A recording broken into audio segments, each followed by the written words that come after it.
नमस्कार दोस्तों, स्वागत है आपका मेरे यूट्यूब चैनल पे। तो आज हम बात करते हैं सवाल नंबर 29 से।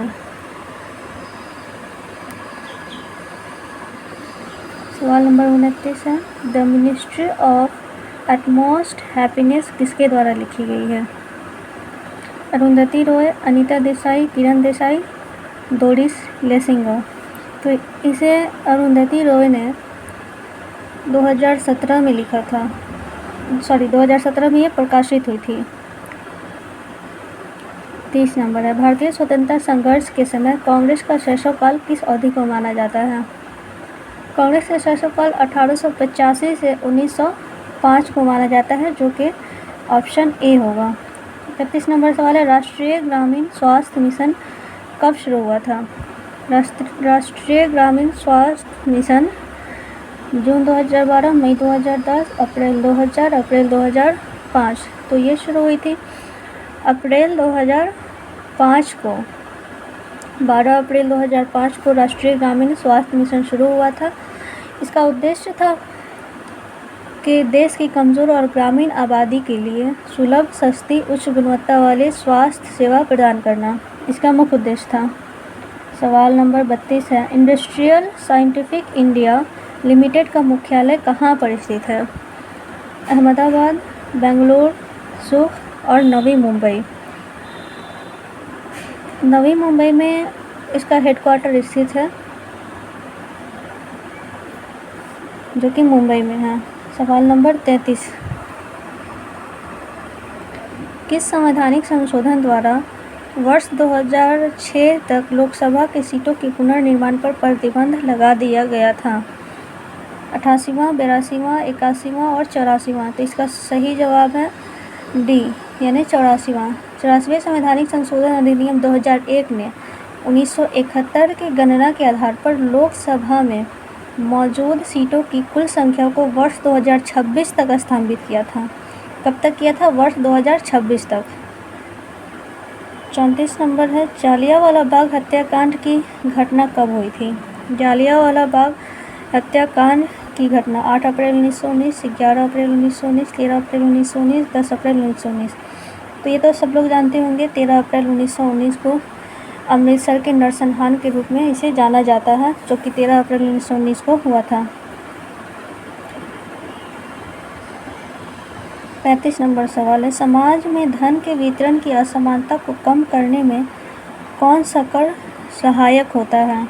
अनुपातिक कर, प्रगतिशील कर, प्रतिगामी कर, अधोगामी कर।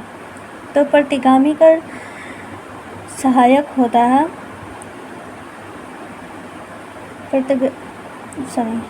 प्रगतिशील कर में एक कर दर शामिल होता है, जो कर योग्य आय बढ़ने के साथ बढ़ती है। समाज में धन के वितरण की असमानताओं को कम करने में प्रगतिशील कर सहायक होती है। सवाल number 36, Akhil Bharatiya badminton association का प्रथम लाइफ टाइम अचीवमेंट अवार्ड से किसे सम्मानित किया गया है? प्रकाश पादुकोण, चेतन आनंद, पुल्लेला गोपीचंद, अपर्णा पोपट। तो प्रकाश पादुकोण को इसके सम्मानित किया गया था। सवाल नंबर 37, इनमें से कौन सी कंपनी नवरत्न कंपनी में शामिल है? ONGC, NTPC, MTNL, सेल अर्थात SAIL। तो उसमें ONGC तो नहीं है, NTPC भी नहीं है, MTNL है और अब सेल भी है नवरत्न में शामिल। क्योंकि ये प्रीवियस ईयर है तो उस वक्त का जवाब सी होता, पर अब सी और डी दोनों होगा। सवाल नंबर 38, हिंदी उपन्यास राम दरबारी किसके द्वारा लिखी गई है? केदारनाथ सिंह, मोहन राकेश, श्रीलाल शुक्ल, उदय प्रकाश। तो ये लिखी गई है श्रीलाल शुक्ल के द्वारा, जो कि 1968 में प्रकाशित राम दरबारी वर्ष 1968 में प्रकाशित श्रीलाल शुक्ल द्वारा लिखित एक व्यंग्यपूर्ण हिंदी उपन्यास है। इस उपन्यास के लिए श्रीलाल शुक्ल को वर्ष 1969 में साहित्य अकादमी पुरस्कार से भी सम्मानित किया गया था। सवाल नंबर 39, साइमन कमीशन की रिपोर्ट कब प्रकाशित की गई? साइमन कमीशन की रिपोर्ट 1929, 1928, 1927, 1930। तो इसका सही जवाब होगा 1930। साइमन कमीशन 1930 में अपनी पहली रिपोर्ट प्रकाशित की थी। आयोग को सर जॉन साइमन की अध्यक्षता के बाद लोकप्रिय रूप से साइमन कमीशन के रूप में जाने लगा था। सवाल नंबर 40, बिहार में चौकीदारी कर न देने का अभियान कब शुरू किया गया? 1917, 1942, 1920 और 1930। तो इसका सही उत्तर होगा 1930। 1923 से ही इसकी शुरुआत हुई थी। सवाल नंबर 41, भारत में कौन सा राज्य चांदी का सर्वाधिक उत्पादन करता है? झारखंड, राजस्थान, कर्नाटक, आंध्र प्रदेश। तो इसका सही जवाब होगा राजस्थान।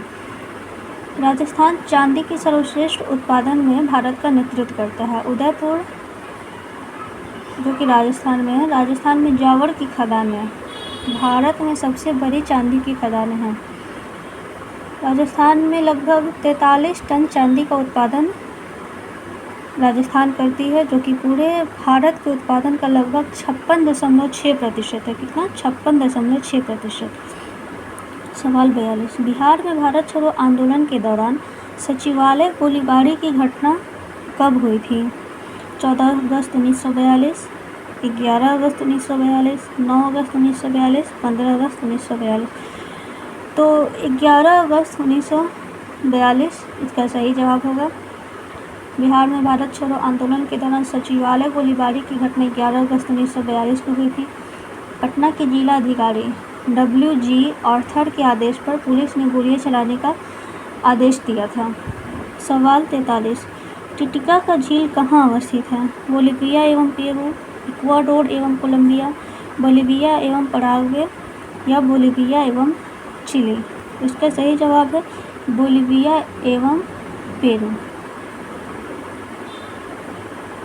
टिटिका का झील बोलिविया एवं पेरू की सीमा पर स्थित एक झील है। इसका पानी प्रसिद्ध रूप से शांत और चमकीला परावर्तक है। टिटिका झील दुनिया की सबसे ऊंची नौकागम्य झील है।